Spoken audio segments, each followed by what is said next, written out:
You just want to get this over with so you can get back to the mall, don't you? Oh, you're in a nice mood tonight. Have you been out? No, you don't do your shopping yet. Have you been in one of the shopping malls at all? Johnny Carson smiled at his guests every night on TV, but behind that smile was pure hate for one powerful star. This guest could appear on the show whenever he wanted. He sent his jokes ahead of time. Every interview was scripted. Carson couldn't say no. For 30 years, he pretended to like this man while raging behind closed doors. He even mocked the guests' stiff performances to his staff. This battle between TV giants stayed hidden for years until now. Let's get into it. Johnny Carson was born on October 23, 1925, in Corning, Iowa. He had an older sister and a younger brother, and grew up in a modest home where dreams always seemed far away. When Johnny was 8, his family moved to Norfolk, Nebraska. It was there that his life quietly started to change. One day, he found a magic book at a friend's house. That book sparked something in him. He ordered a cheap magic kit by mail and practiced day and night, chasing his family around the house saying, "Pick a card, any card." His mother made him a homemade cape, and by the time he was 14, Johnny was performing as the Great Carsoni at small-town clubs, earning $3 a show. Those early shows planted the first seeds of the performer he would one day become. When Johnny turned 18, World War II was raging. He joined the United States Navy and entered an officer training program. At Columbia University, while learning military skills, he never stopped entertaining others with his magic tricks. Later, he was stationed on the USS Pennsylvania. The ship had survived Pearl Harbor, but took heavy damage before Johnny arrived. His job involved decoding enemy messages, a task that required precision and patience. One of his first duties was grim and unforgettable, supervising the removal of 20 dead sailors. The war ended just days after he boarded, but he stayed in service, boxing in amateur matches and putting together an impressive record. A key moment came when the Secretary of the Navy asked Johnny about his future plans. Johnny performed a magic trick for him, and when the tough secretary laughed and smiled, Johnny knew if he could entertain that man, he could entertain anyone. After the war, Carson used the GI Bill to attend the University of Nebraska, finishing his degree in radio and speech in just 3 years. His thesis was about writing comedy for radio. In 1950, he started working at WOWAM and WOWTV in Omaha. His first TV show, The Squirrel's Nest, was full of silly stunts like fake interviews with pigeons. At night, he hosted church dinners for extra cash, sometimes making fun of the very politicians who attended. A lucky break came when a politician's wife, who owned stock in a Los Angeles station, recommended Johnny for a job in California. Soon, he was hosting a low-budget TV show called Carson's Cellar, which caught the attention of Red Skelton. Skelton hired Johnny as a writer, but fate had bigger plans. One night, right before a live show, Skelton got hurt. Johnny filled in and wowed the audience. Suddenly, everyone in the industry knew his name. By 1957, Carson moved to New York City to host a game show called Who Do You Trust? The show wasn't just about questions and answers, it was about quick thinking, reading people, and being funny on the spot. Johnny got better every day, and he also met Ed McMahon there, beginning a partnership that would last decades. As Carson's fame grew, NBC started looking for someone to replace Jack Paar on The Tonight Show. They needed someone smart, funny, and calm under pressure. Carson was the obvious choice. On October 1st, 1962, Johnny Carson took over The Tonight Show, and television would never be the same. From the beginning, Carson put his stamp on the show. He made the opening monologue fast and punchy, never telling too many jokes about the same topic. He created a rhythm, Jokes, skits, interviews, music, all timed just right. He refused to get political, even when the writers pushed him, because he believed the show should make everyone feel welcome. In 1972, he made a bold move by shifting the show from New York to Burbank, California. He wanted easier access to Hollywood stars, and it worked. The Tonight Show became the place where careers were made. If Johnny liked you, you were set. If he didn't, you might never be invited back. By the time he retired in 1992, he had hosted over 4,500 episodes and had changed the meaning of late-night TV forever. Offstage, Johnny was a different man. He was shy, almost distant. He didn't meet guests before the show. He believed it kept the energy real when the cameras rolled. Barbara Meltzer, who worked behind the scenes, said Carson was quiet and careful, saving all his sparkle for the stage. Meetings before tapings were short. Johnny preferred to know just enough to keep things moving, but left plenty of room for surprises. He hated commercial breaks because they interrupted the natural flow of conversation. Sometimes, if a guest was in the middle of a great story, he would come back visibly annoyed after a commercial break. Johnny had his own way of dealing with guests he didn't like. He didn't fake laughs. If a guest was boring or rehearsed, Johnny would turn to the band instead of continuing the conversation. It was a clear signal that the guest had bombed. Even legends like Bob Hope didn't escape Johnny's cold shoulder when their appearances felt stiff or too scripted. From 1962 to 1992, Johnny Carson smiled on camera, but deep down, he was frustrated. What bothered him most was Bob Hope's power at NBC. Hope had been a big name at the network since 1950. He had so much pull that he could put himself on The Tonight Show whenever he wanted. If Hope had a special to promote, he just picked up the phone, called the right person, and got himself booked. No waiting, no asking, just telling. Carson hated it, but he couldn't say no. Every time Hope's team called, Carson would sigh and mutter, "Again?" before giving in. It got so bad that Carson's staff started joking about giving Hope a permanent dressing room at the studio. Even though Carson pulled in millions of viewers every night, he still had to bow to Hope. He would tell his team, half joking but half serious, "You can't turn down Bob Hope." The real problem wasn't just the favoritism, it was the way Hope handled his appearances. Carson loved real conversation. He liked quick thinking, jokes that came naturally, stories that felt real. Hope didn't do any of that. He would send his writers ahead of time with a full script, jokes, questions, and answers, all written out. By the time Hope sat down on the couch, everything was already planned. There was no real talk, no fun moments. It was stiff. It was fake. Carson hated it. Hope wouldn't budge an inch from the script. While Carson could joke about anything from politics to space, Hope would shuffle through his cue cards like he was reading a play. Watching Carson try to make it look natural was painful. One writer said it felt like watching a man drown while smiling. Sometimes their tension boiled over behind the scenes. One night in January 1981, at Ronald Reagan's first presidential gala, Hope crossed a line. Carson was supposed to headline. Hope was on later with a smaller role. But right before the show, Hope handed Carson some handwritten jokes and said, "Here, maybe you can use these." Carson smiled politely and said, "Thanks, but I'm all set." As soon as Hope walked away, Carson turned to his team and exploded, "Can you believe the nerve of that guy?" Another time, after a great monologue that had the audience roaring, Hope asked if he could borrow the sound of Carson's audience laughing for one of his specials. Carson, stunned, agreed.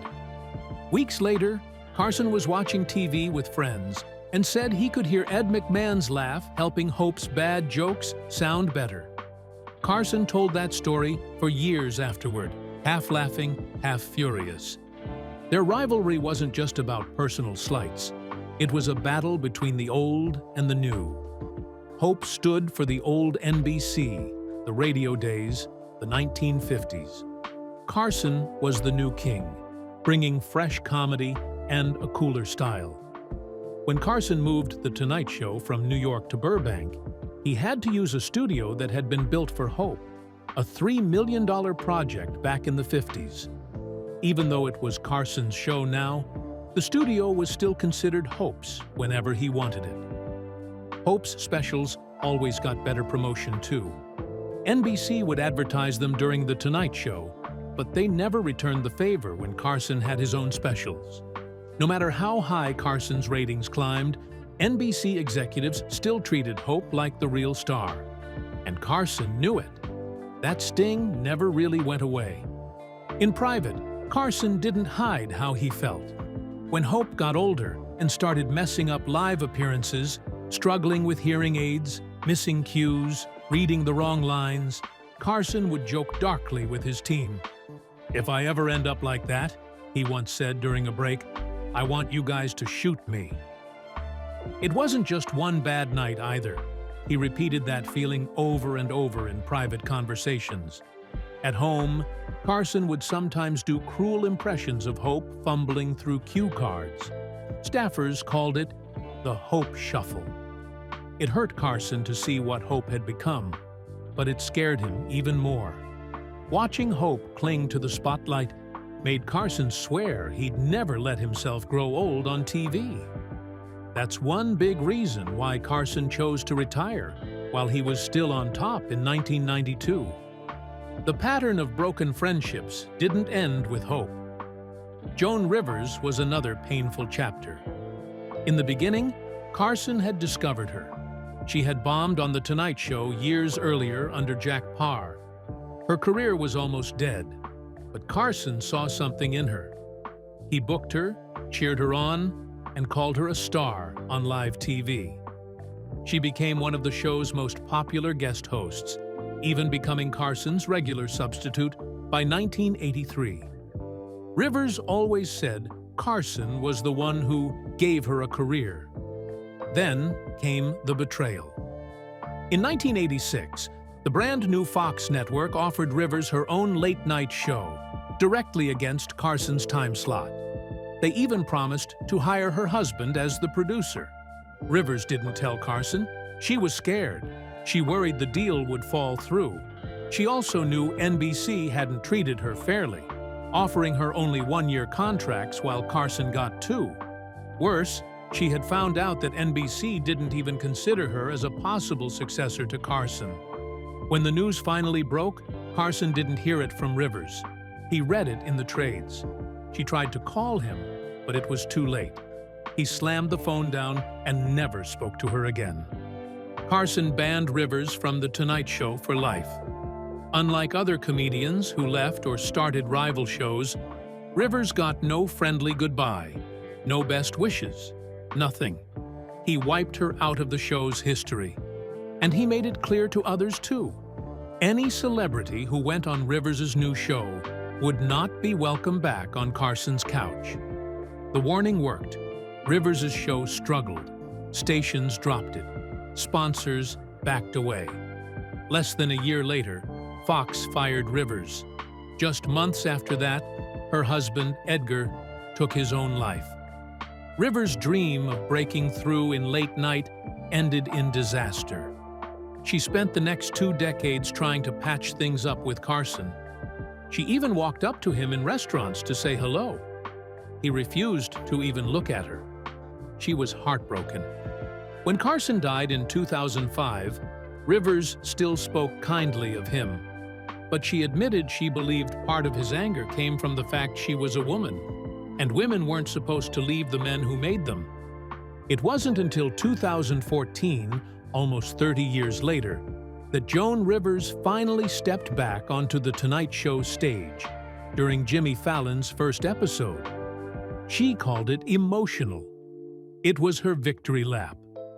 But Carson was already gone by then. He never forgave her. And the two of them, once mentor and protege, never spoke again. In the early 1970s, Wayne Newton and Johnny Carson seemed like real friends.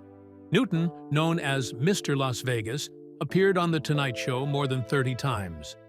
Every time he came on, Carson praised him and joked around warmly. Their friendship looked strong, both on TV and off. They were both big names in Las Vegas, performing at the same places, attending the same events. No one could have guessed that behind the smiles, a storm was slowly building. The real trouble started in 1980. Both Newton and Carson wanted to buy the Aladdin Hotel in Las Vegas. Carson made a strong bid with his business partner, thinking he had a good shot. But Newton made a bigger offer and won. Carson was furious. People close to him said he felt double-crossed. He was so upset that he never really returned to Las Vegas again. Even though Newton had won, it would cost him dearly. After losing the hotel, Carson took his anger to the stage. Every night during his monologue, he made fun of Newton. The jokes were cruel, attacking Newton's looks, his voice, even suggesting he wasn't manly enough. Some jokes hinted that Newton had shady ties to the mob. Carson's influence was huge at that time. His show reached millions, and the jokes started hurting Newton's image badly. Newton tried calling Carson to talk it out, but Carson never answered. The jokes kept coming, and the damage kept growing. Newton finally had enough. In 1982, he stormed into Carson's office during a meeting. Without waiting, he told Carson's producer to leave the room. It was just Newton and Carson now, face to face. Newton, strong and furious, didn't hold back. He told Carson the jokes had to stop immediately, or else there would be a fight. Carson tried to calm him down, saying he was still a fan, but Newton wasn't buying it. He made it clear the jokes would end, one way or another. After that day, Carson's jokes about Newton stopped, but the damage was already done. Newton never appeared on Carson's show again. Worse, the mob rumors kept growing. In 1986, NBC ran a report linking Newton to the Gambino crime family. Newton fought back hard, suing NBC and winning a $19 million judgment. But even though he won the case, he didn't get any money because the court ruled there was no malice. Newton said it was never about money. It was about clearing his name. He always believed Carson's jokes had started it all. Even after Carson's death in 2005, Newton called him a mean-spirited human being, showing that some wounds never heal. While Newton's battle with Carson stayed mostly behind the scenes, another wild moment in Carson's world happened right in front of the cameras. In 1975, Shelley Winters made headlines when she poured a drink on Oliver Reed's head during a Tonight Show taping. Reed had made sexist comments about women belonging in the kitchen, and Winters wasn't having it. She stormed off, came back, and dumped a whiskey cocktail right over his head. The crowd loved it. It became one of the most famous moments in late-night TV history. Winters was known for her chaotic interviews. She loved stirring things up. Once, she handed Carson a random shoe during an interview and started rambling about an unrelated movie. Carson was left speechless. Another time, she joked about Reed's mustache right after a crude joke. She didn't care about keeping things neat or polite. She just wanted a reaction. Carson didn't enjoy that kind of chaos. He liked control. He could handle quirky guests, but Winters' wild energy was too much. During one show, she kept pulling the conversation in crazy directions, from Betty Davis's tennis balls to weird jokes about Hitler. Carson kept trying to steer things back, but it was useless. His tight smile and quick commercial breaks showed how rattled he really was. Behind the scenes, producers admitted Winters was one of the few guests who truly got under Carson's skin. He usually tried to nod politely and move on, but with Winters, even that didn't work. She would just keep going, no matter what. Their clashes showed something bigger happening on late-night TV. Carson liked witty jokes and calm conversations. Winters brought messy, emotional performances. She later said Carson didn't know how to handle women who weren't meek and flirty. Their tension reached its peak in 1983 when Winters showed up drunk, slurring her words and promoting her memoir. Carson ended the interview early, joking that she had promoted enough books for one night. Still, despite all the madness, Winters kept getting invited back. She appeared 18 times over 2 decades. Carson's another big feud was with Tom Snyder, the host of The Tomorrow Show, which aired right after The Tonight Show. Carson didn't just dislike Snyder quietly. After a few glasses of wine at Chasen's, a popular spot in Los Angeles, he once tore into Snyder without holding back, calling him a no-talent bore and ripping apart his style. Carson hated the way Snyder would dominate conversations and talk endlessly, while he himself believed in quick wit and smooth back and forth. Snyder's love for controversy and his self-promotion made Carson even more bitter, because Carson always tried to appeal to as many people as possible. To him, Snyder wasn't just boring. He was everything wrong with good television. Howard Stern, on the other hand, had his own feelings about Johnny Carson, and they weren't much kinder. After Carson died, Stern said on his radio show that he was never a fan, even though he respected Carson's place in TV history. Stern even claimed that Carson once hit his first wife at a party, and he often talked about Carson's mean side, saying the warmth people saw on TV wasn't the real Carson. Part of Stern's anger may have come from the fact that Carson never invited him onto The Tonight Show, which in that era was a huge insult. Still, people noticed that Stern borrowed a lot from Carson's style later on, including taking a lighter work schedule as he grew more successful.